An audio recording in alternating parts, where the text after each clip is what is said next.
Hello guys! Ngayon po ay magluluto tayo ng manok.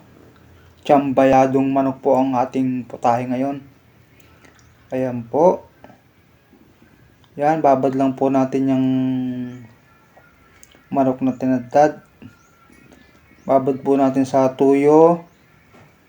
Saka po patis, paminta. Yan, babad po natin ng isang oras bago po natin lutuin. Ganyan lang po guys. Yan guys, lutuin na natin.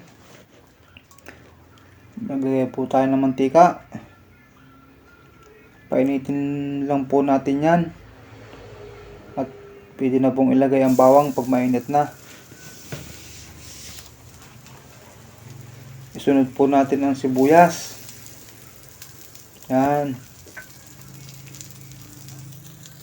Ganyan lang po. Pwede na pong ilagay dyan ang karneng binabad. Sa tuyo. Patis. Konting halo lang po yan. Pwede na pong palambutin yan. Yan guys. Tingin ko malapit na. Pwede na po natin ilagay dyan ang nor. Ang ginamit ko pong nor dyan ay pork. Beef po pala, beef.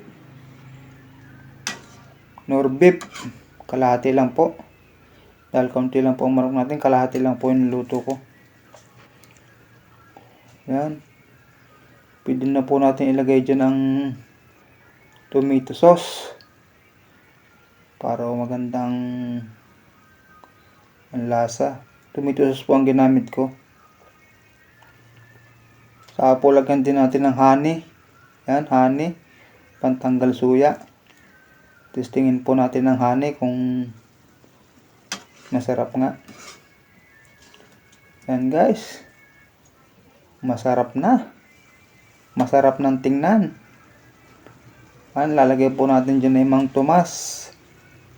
Ang maiba naman, Mang Tomas. Testingin nyo guys to at talagang mapapa-analyze kayo. Yan guys, paluto na po to. Ready to eat na to.